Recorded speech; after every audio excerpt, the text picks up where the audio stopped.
MS Excel 2016 के इस अध्याय में आप सीखेंगे सम इफ्स फॉर्मूले का उपयोग करना। इसकी पिछली वाली वीडियो में हमने आपको सम इफ फॉर्मूले के बारे में बताया था।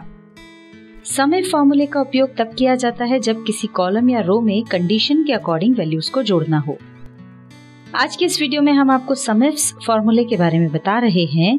जैसे कि इसके नाम से ही स्पष्ट है, सम इफ्स मतलब इसमें हम किसी कॉलम या रो की वैल्यूज का एक से अधिक कंडीशंस के अकॉर्डिंग एडिशन कर सकते हैं। चलिए एक एग्जांपल से हम ये समझ लेते हैं। यहाँ पर हमने सम इफ फॉर्मूले वाला ही डेटाबेस लिया है ताकि आपको सम इफ्स फॉर्मूला भी अच्छे से समझ में आ जाए। इस एग्जांपल में हमने एक फ्रूट स्टोर का डेटा लिया है। इसमें हमने फ्रूट का नाम, उसके सप्लायर का नाम, फ्रूट की प्राइस कितनी है वो, और स्टॉक में वो कितने फ्रूट्स अवेलेबल हैं उसकी जानकारी दी है। हम ये जानना चाहते हैं कि स्टॉक में टोटल कितने गुआवाज हैं जिनकी प्राइस 35 रुपए से ज्यादा है। अब ये देखिए, यहाँ पर हमने क्राइटेरिया सेट कर लिया है। तो हमने इफ्स यानी एक से ज्यादा कंडीशंस ये लगाई हैं कि स्टॉक में तभी एडिशन हो जब फ्रूट का नाम गुआवा हो और प्राइस 35 रुपीज से ज्यादा हो। अब हम सम इफ्स फॉर्मूले का उपयोग करेंगे। इक्वल टू का साइन लगाकर टाइप करेंगे सम इफ्स। ये देखिए यहाँ पर फॉर्मूले दिखने लगे हैं। इनिशियल्स टाइप करते ही यहाँ से हम अपना फॉर्मूला सिलेक्ट कर लेंगे डबल क्लिक करके। अब यहाँ ब्रैकेट ओपन होने के बाद पहला ऑप्शन है सम रेंज। इसके लिए उस कॉलम या रो की रेंज को सिलेक्ट करेंगे जिसकी वैल्यूज को हम ऐड करना चाहते हैं। हमें स्टॉक वाले कॉलम की वैल्यूज का एडिशन करना है, तो स्टॉक वाले कॉलम की रेंज को हम सिलेक्ट कर लेंगे। कॉमा लगाने के बाद नेक्स्ट ऑप्शन है क्राइटेरिया रेंज 1। इसके लिए हमें वो रेंज सिलेक्ट करनी है जिसमें से हम अपनी पहली कंडीशन लगाना चाहते हैं।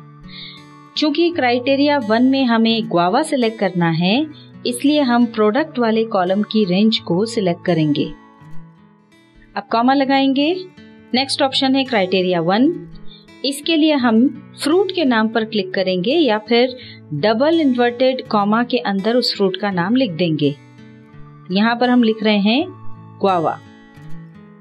गुआवा लिखने के बाद इन्वर्टेड कॉमास क्लोज कर देंगे। कॉमा लगाने के बाद अब अगला ऑप्शन आएगा क्राइटेरिया रेंज 2। इसके लिए हमें वो रेंज सिलेक्ट करनी है जिसमें से हम अपनी दूसरी कंडीशन लगाना चाहते हैं। चूंकि हमारी दूसरी कंडीशन है कि प्राइस 35 रुपीज से ज्यादा हो, इसके लिए हम प्राइस वाले कॉलम की रेंज सिलेक्ट करेंगे, कॉमा लगाएंगे। अगला ऑप्शन है क्राइटेरिया 2। इसके लिए हम ये यहाँ ऊपर लिखी हुई प्राइस वाली कंडीशन पर क्लिक करेंगे। अब ब्रैकेट क्लोज करके एंटर प्रेस करेंगे।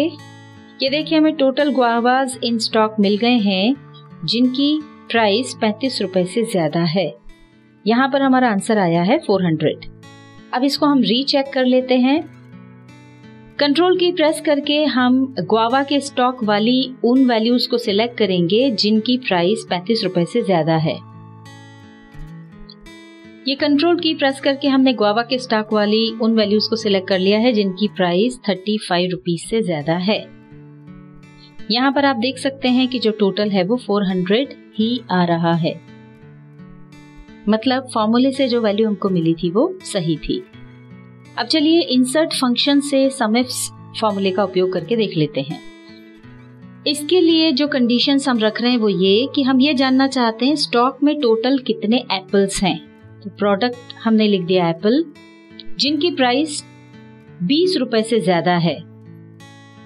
और यहाँ पर हम एक और कंडीशन ऐड कर रहे हैं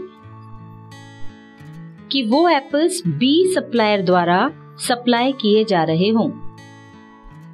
अब हम इंसर्ट फंक्शन पर क्लिक करेंगे।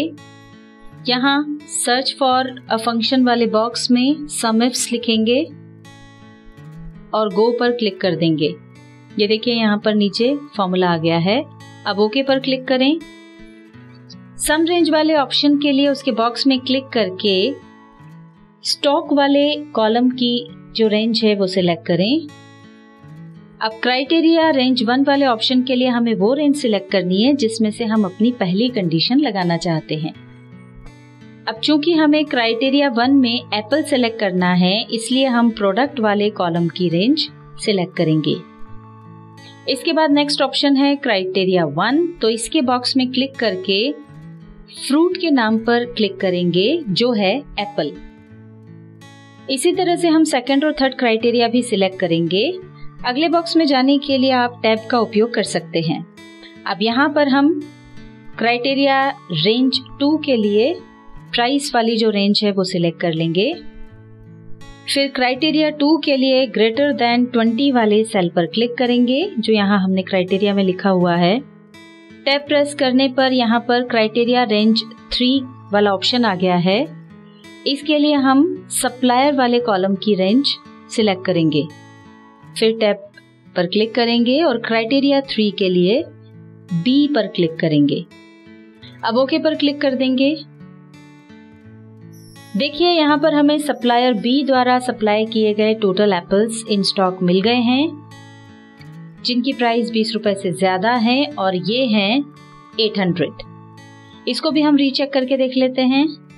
कंट्रोल की प्रेस करके हम केवल बी सप्लायर वाले एप्पल की स्टॉक वाली वैल्यूज सिलेक्ट करेंगे जिनकी प्राइस 20 रुपए से ज्यादा हो। ये देखिए यहाँ पर जो टोटल है वो 800 ही आ रहा है।